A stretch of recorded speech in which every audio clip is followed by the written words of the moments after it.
The United States is a big country, and somewhere in that bigness, between the strip malls and the national parks and the highway rest stops, there are places the government would rather you not think about. Places that don't show up on Google Maps. Places that, officially, don't exist at all. Today we're counting down 12 secret locations in the US that are wiped off maps. Number 12. Area 51, Nevada. If there is one location on this list that needs no introduction, it's this one. And yet, here we are. Because Area 51 is genuinely fascinating precisely because it took the US government decades to even admit it existed. Area 51 is located about 83 miles northwest of Las Vegas, Nevada, within the Nevada Test and Training Range. For most of the Cold War, the CIA and the Air Force operated the facility under a veil of near-total secrecy. Officially, it didn't appear on any unclassified maps. Civilian aviation charts showed restricted airspace above it, but the land installation itself was simply absent. Satellite imagery that existed was heavily classified, and for years, the National Reconnaissance Office, the agency responsible for spy satellites, did not even publicly acknowledge its own existence, let alone what its cameras were pointed at. The base became operational in the mid-1950s, primarily as a testing ground for the U-2 reconnaissance aircraft developed by Lockheed's Skunk Works program. At altitudes well above 60,000 feet, the U-2 could photograph Soviet territory without being intercepted. When civilian pilots and military personnel began reporting strange aircraft at extreme altitudes over Nevada, the official response was to say nothing. The resulting wave of UFO reports was, in large part, a byproduct of classified flight testing that the government had no intention of explaining. It wasn't until 2013 that the CIA formally acknowledged Area 51's existence in declassified documents released in response to a Freedom of Information Act request. The documents confirmed the site's location and its role in aerial surveillance programs. The base continues to operate today. The restricted airspace above it remains in effect, and the perimeter is patrolled by private security contractors, not the military, which itself is an interesting choice, who have the authority to detain anyone who crosses the boundary line. The surrounding area, particularly a stretch of Nevada State Route 375 officially designated the Extraterrestrial Highway, has become something of a tourist destination. People drive out to the edge of the restricted zone, take photographs of the warning signs, and occasionally attempt to approach the perimeter fence, at which point they are met by trucks that materialize with unsettling speed from behind desert ridges. The declassified documents also shed light on the internal deliberations the CIA went through when deciding how to handle growing public curiosity about the site. Officials repeatedly weighed partial disclosure against continued total denial, and chose denial every time until 2013. Former U-2 pilot Francis Gary Powers, whose aircraft was shot down over the Soviet Union in 1960 in one of the most significant intelligence incidents of the Cold War, had been operating out of a foreign base at the time. But his program was deeply connected to everything that went on within the Nevada installation, and his capture forced the Eisenhower administration into public embarrassment over a reconnaissance program it had spent years pretending didn't exist. Whatever is being tested at Area 51 now is presumably not the U-2, which was retired from active service decades ago. But the base's operational status has not changed, and neither has the government's preference for not discussing it. And if you thought a location needs Cold War jets to earn its secrecy, the next one on our list proves that sometimes all you need is a really important piece of buried concrete. Number 11. Mount Weather Emergency Operations Center, Virginia.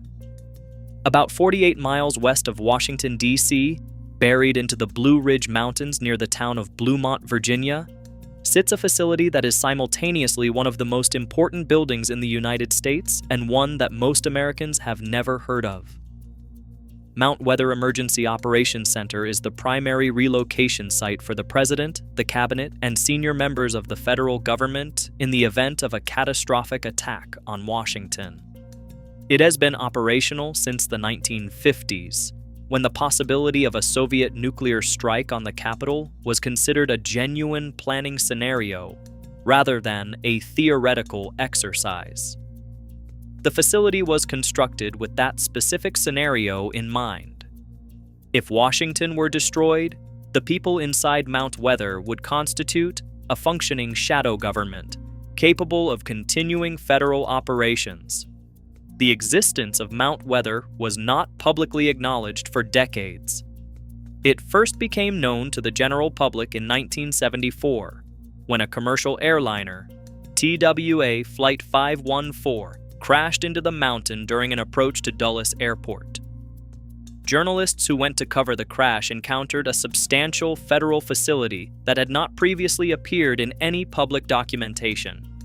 The facility includes its own power generation, water supply, and air filtration systems.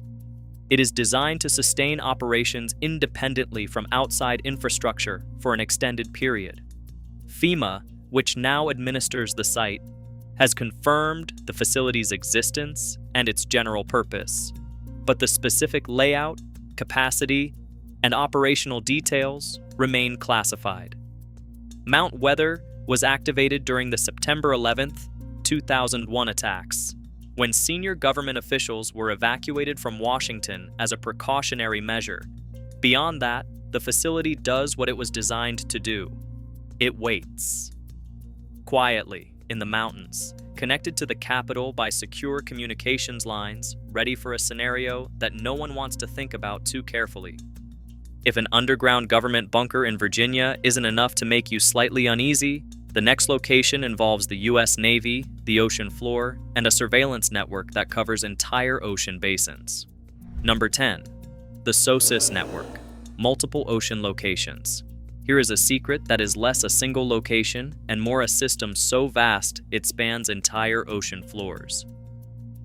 SOSUS, the sound surveillance system, is a network of hydrophone arrays anchored to the ocean floor across the Atlantic and Pacific, designed to track the movement of Soviet submarines during the Cold War. The program began in the late 1940s and was fully operational by the mid-1950s. Hydrophones, essentially underwater microphones, were placed at depths where sound travels with exceptional efficiency, a layer of the ocean known as the SOFAR channel. Sound entering this layer can travel thousands of miles without significant loss of signal. The Navy used this to build a passive listening network that could detect submarine engine signatures at intercontinental distances. The shore-based processing stations that received SOSUS data were known as naval facilities, scattered across the Atlantic and Pacific coasts of the United States as well as in allied countries. These stations did not appear on civilian maps as military intelligence facilities. Some operated under cover designations as ordinary naval installations with unremarkable official functions. SOSUS was declassified in 1991. The network proved highly effective, so effective that Soviet submarine commanders were sometimes aware their boats had been detected, though they couldn't always determine how. The system gave the U.S. Navy an asymmetric advantage in undersea surveillance that lasted for decades. Today, a portion of the SOSUS infrastructure has been repurposed for scientific research, monitoring underwater earthquakes, tracking whale migration, and studying ocean acoustics. The Navy's current undersea surveillance capabilities, whatever they are not publicly discussed. From the ocean floor to a luxury resort in the Appalachian Mountains, the next location hid in plain sight for 30 years, and the cover story was almost too good. Number 9. The Greenbrier Bunker, West Virginia. The Greenbrier is one of the most famous resort hotels in the United States.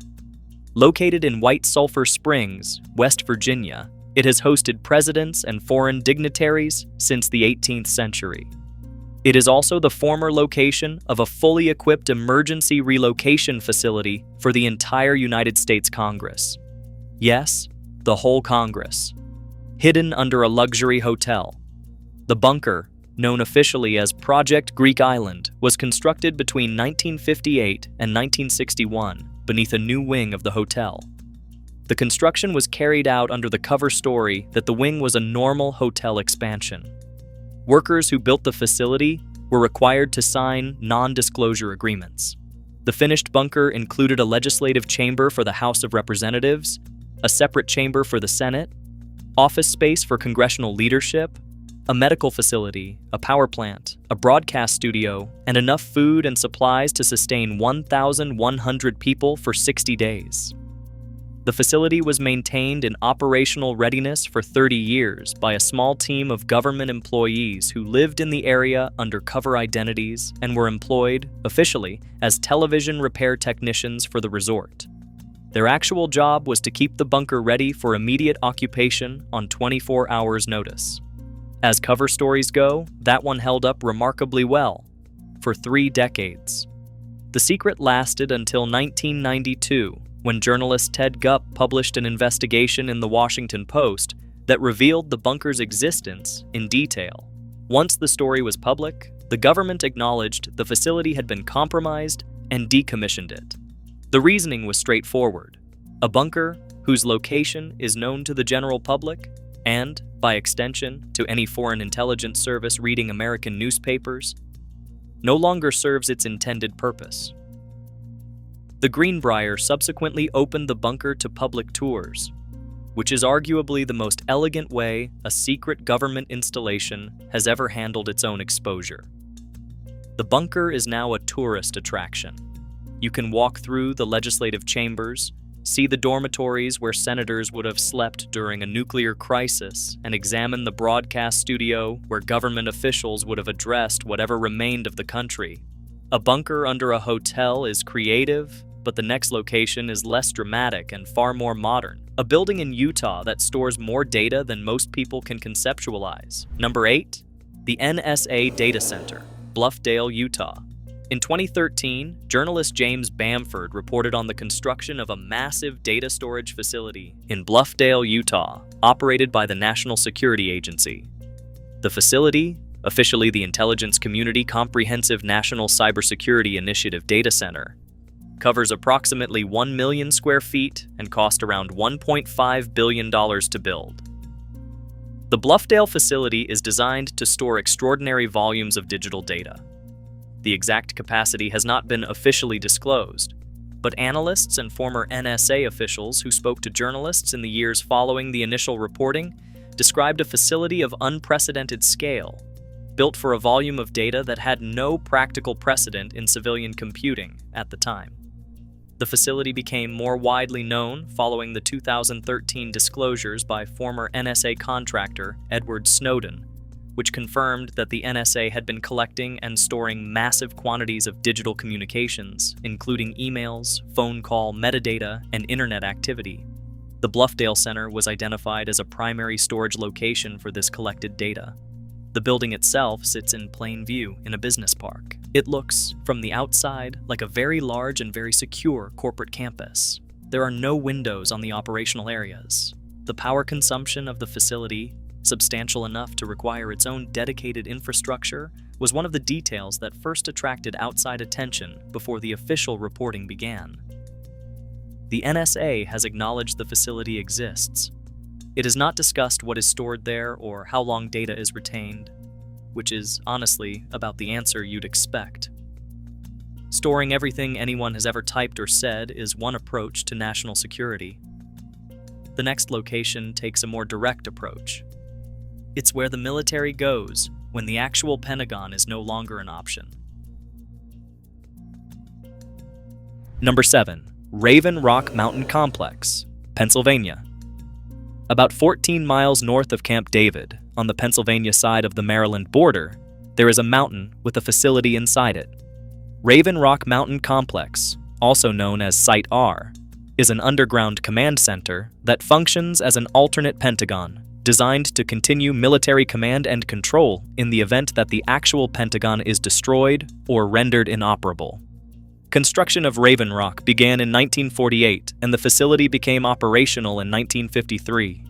It is carved into a granite mountain and includes several large buildings, not rooms, actual buildings, built inside the excavated rock. The complex has its own power generation, water supply, dining facilities, and communications infrastructure. At full capacity, it can house around 1,400 people. During the Cold War, Raven Rock was the primary backup command facility for the Joint Chiefs of Staff and Senior Defense Department leadership. It was activated during the Cuban Missile Crisis in 1962, when the possibility of nuclear exchange was considered close enough to warrant full operational readiness. The facility's existence has been publicly acknowledged in government documents and congressional budget records, though operational details remain classified. What makes Raven Rock notable is not just its existence, but its scale. This is not a small bunker. It is a functioning underground city, maintained at operational readiness continuously since 1953. A backup Pentagon inside a mountain is, admittedly, a lot, but the next location might be the most quietly strange on this list. An agency that ran for 31 years without officially existing, with headquarters on a road that appeared on no government map. Number 6, National Reconnaissance Office Headquarters, Virginia. For most of its history, the National Reconnaissance Office, the agency responsible for designing, building, and operating America's spy satellites, did not officially exist. The NRO was established in 1961 and remained a classified agency for 31 years. It was declassified in 1992. During those 3 decades, the NRO's headquarters in Chantilly, Virginia, was not identified on any public maps as a government intelligence facility. The building existed. People drove past it, but its function was not publicly known, and the agency that operated it was not acknowledged to exist. That is a reasonably impressive trick for a federal agency with a multi-billion-dollar budget. The NRO's work involves the development and operation of reconnaissance satellites, the systems that provide imagery and signals intelligence to the CIA, NSA, and military branches. The satellites operated by the NRO have provided the imagery used for arms control treaty verification, military targeting, and natural disaster assessment, among many other applications. The agency's annual budget is classified within the National Intelligence Program. Congress appropriates funds for it, but the specific figures are not publicly disclosed. The NRO's current programs, the capabilities of its current satellites, and the specifics of its operations remain among the most tightly held secrets in the American intelligence community. Satellites watching from orbit, microphones on the ocean floor, bunkers under mountains. The United States government has clearly given this considerable thought.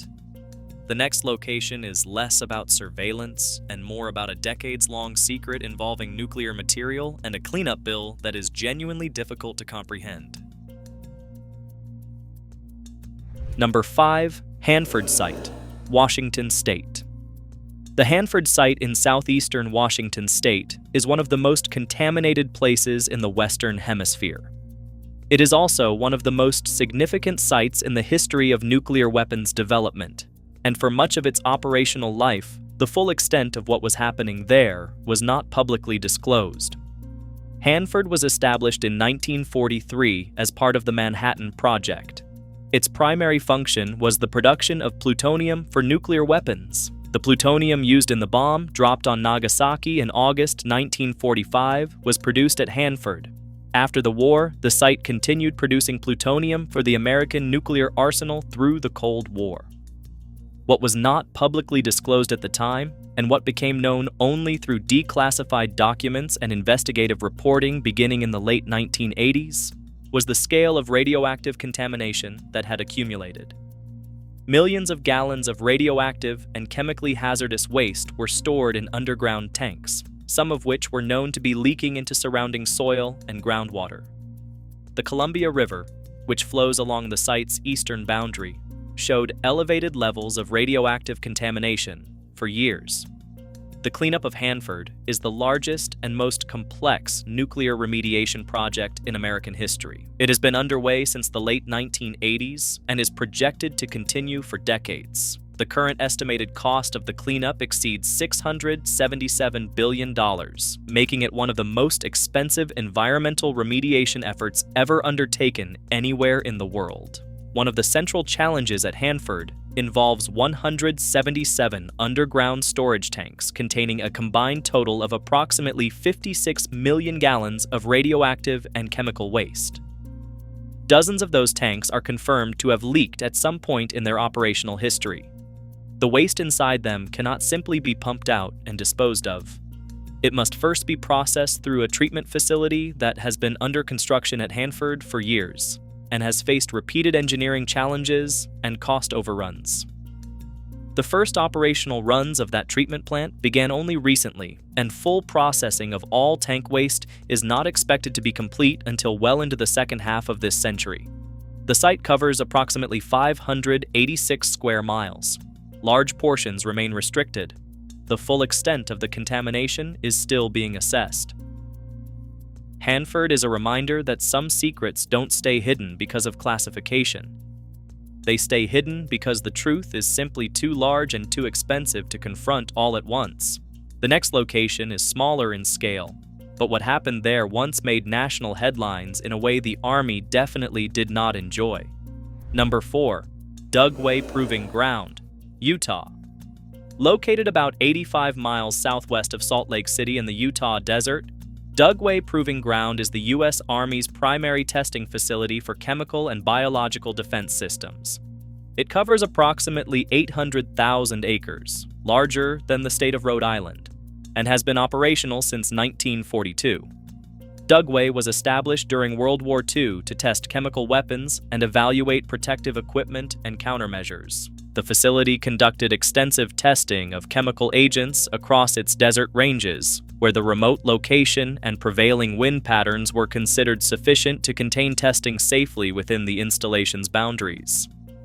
In 1968, something went wrong. An aerial spray test involving a nerve agent resulted in a release that drifted beyond the testing area. Thousands of sheep grazing on adjacent land died within days. The Army initially denied responsibility, but an investigation established that the Dugway tests were the most likely cause. The incident, known as the Skull Valley Sheep Kill, was one of the events that contributed to the Nixon administration's decision in 1969 to renounce biological weapons and significantly curtail the chemical weapons program.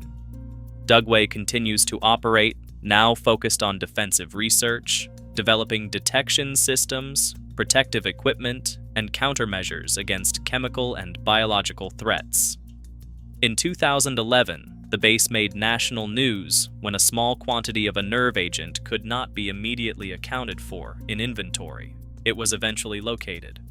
The lockdown lasted about 12 hours.